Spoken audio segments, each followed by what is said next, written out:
Hey guys, today I'm going to be doing a review for Kingdom Hearts 358 over 2 days for the Nintendo DS.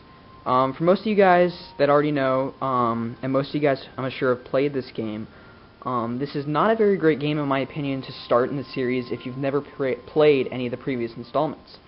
Kingdom Hearts is a very, very complex game as far as the story goes. The gameplay mechanics and everything are pretty easy to get used to, but if you have never played a previous game in the series, I strongly recommend getting the PlayStation 2 and playing the first game. Because if you compare these games to TV shows, for instance, you figure a game like Ratchet & Clank, similar to The Simpsons. You can watch the first episode in the first season, and then you can jump to the 20th season and watch the first episode and still know what's going on. Kingdom Hearts is more like Lost. If you watch the first episode of the first season, and then you go to the last season and watch the last episode, you're going to be wondering why they traveled 30 years back in time and all this other shit that's going on. You have absolutely no idea why. That's kind of similar to Kingdom Hearts. I never owned the second game in the series for PlayStation 2, but I did own the first game, and I played through it, and I beat it. The first Kingdom Hearts game has Sora on his home island with his friends Riku and Kairi, and as a storm takes place, he's kind of set off in a far-off, world that he doesn't really know where he is, called Traverse Town. And he meets Donald and Goofy, and that kind of starts off the long journey to the several Disney worlds and kind of sets off the story for that game. It was a very fantastic game. The graphics were incredible, and the story seemed pretty decently easy to follow. But when I played Chain of Memories for the Game Boy Advance, that's when things really started hitting, that's kind of where I hit a wall. It was just like, what the hell is going on? Why are all these things happening? I don't really remember much of the Game Boy Advance version, so when I started playing this, my first question is, why in the hell is Sora in an eternal sleep? Yeah, that was never explained to me. I'm still to this day don't even really know why. I was flipping through the manual here, and it said at the end of Rechain of Memories, he went into an eternal sleep for some reason that I really don't know or care. So, I really strongly recommend you guys play through the first two games to really understand what's going on. So as far as Kingdom Hearts 358 over 2 goes, you play as Roxas here, the guy on the front cover, and the game kind of begins in this place called Twilight Town, and you're kind of sitting on top of a clock tower with friends here, Axel and Xion. And as the story progresses, you, I guess, get a sense of what's going on in this game, but to tell you the truth, I really just don't understand the story at all. I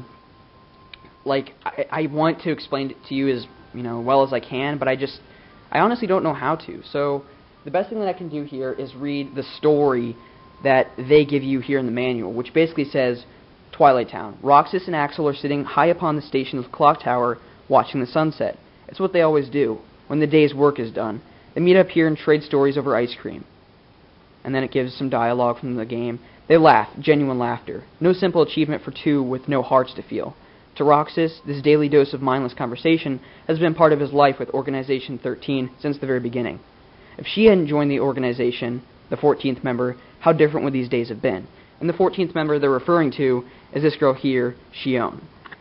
So, the best thing that I can say is they're trying to figure out is, she the 14th member, and, if she was, throughout these 358 days, what would have happened. Don't take my word for that, because I really don't know.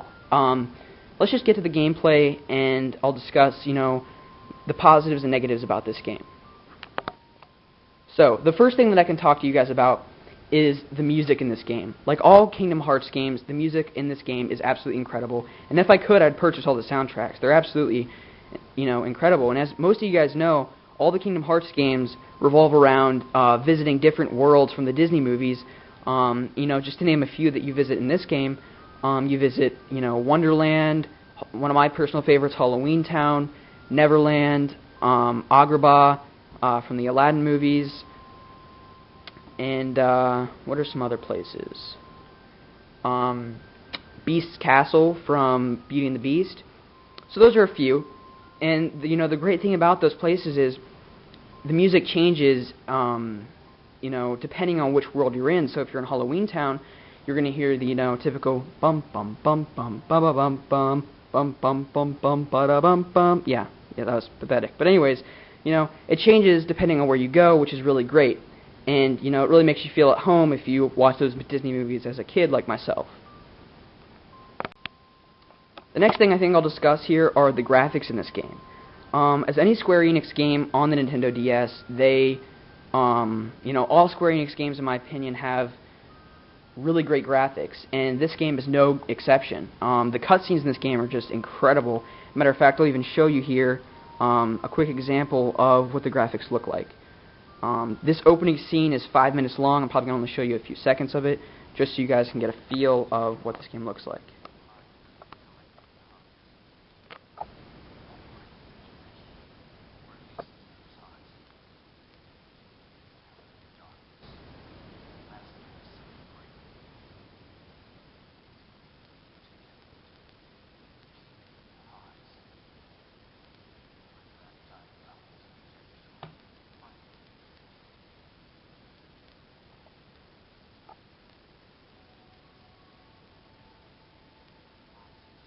So you see, look, that's Twilight Town. And it looks incredible. I mean, to be honest, it looks almost identical to the PlayStation 2 sequences from the first game. So yeah, that's the graphics, and now I'm going to go into the gameplay mechanics and the missions you'll encounter throughout the game. Okay, when I first started this game, I thought that the missions were very, very fun, and I really enjoyed going to the different worlds and, collecting all of these different things like Unity badges and, getting rid of, the 8, like, little purple bombs or whatever they are, like these little weird lumps that are randomly hidden in the level that you have to kind of destroy to complete the level. But the problem with this game is it doesn't go much beyond that. You basically travel through the game with 1 or 2 missions that you have to complete each day, and 2 or 3 optional levels. Well, all the optional levels don't really go beyond collecting little badges or destroying an enemy. And it would have been great if they had some variety in the enemies as far as difficulty and enemy looks and stuff like that, but they really don't. I felt like after playing through 2 or 3 of these optional levels within each world, most of the levels seemed pretty repetitive, and a lot of the enemies seemed to kind of flow together, and there wasn't much variety, so that was really a bummer. And to be honest, once I got through about 60 to 70% of the game, and I only had maybe 20 days to complete, it was almost a chore for me to complete the optional missions. I really just got very bored with them. They were just way too repetitive, and it was really disappointing. So yeah, I hope that in the PSP installment into the Kingdom Hearts series, they don't have these, repetitive, boring missions that they continue to press upon you throughout the game. They just seem very irrelevant to the main storyline, and they really don't have an impact as far as the story goes. Now, as I finally got towards the end of the game, I was really, really excited to beat it, and, if nothing else, guys, if you play this game and you're, get about 60 to 70% through, and you're just like, wow, this is just, really repetitive, and I can't really get into it, keep going, trust me. The last mission is so rewarding, and is probably the most badass ending, and, just epic ending a game I've ever played. You actually get dual Keyblades. I'm not going to spoil anything else, but you get to dual Keyblades and fight with them, and you just literally just obliterate every opponent within your way, and it's incredible and really rewarding experience. So if nothing else, guys, play through the game till you get to that point, and it's really incredible to play with 2 Keyblades just to whip through all the enemies. Now, there is a multiplayer aspect of this game that I have not gotten into yet, so I won't really speak much for that, and I hope people will comment below and maybe discuss the multiplayer, and I apologize for not being able to talk about it ahead of time. But I know you can go through this game playing with friends via wireless play with 2 to 4 players, and it requires only 1 game card per player, so you know, I'm sure it's a lot of fun. I just haven't gotten into it. But I think you can go through and play some of the missions together. I'm not sure if you can complete any of the main storyline missions or not, but that's as much as I know about the multiplayer. I apologize, guys, for not knowing much about it. Now, once you beat the game, you do have the option to go back into the mission modes and, you know, try and collect all the shits and bits, as I like to say, to kind of, I guess, fully complete this game. But for me, I just don't see myself doing that anytime soon because, like I said, the optional missions were already a chore enough to complete. I don't really see myself going back and playing them again to collect little things that really don't have an impact on the game unless you're trying to really upgrade your character. But, you know, I never really had a problem beating the bosses because I did complete all the optional missions, so my character upgraded pretty regularly and frequently throughout the game, so I didn't really have to worry about that. So overall, I definitely think this is a game that all DS owners should play, especially if you're a fan of the Kingdom Hearts. But like I've said before, if you own a PlayStation 2 and have not played the first game yet, and you're thinking about purchasing this game for the DS, I strongly recommend you buying the first game, playing through that.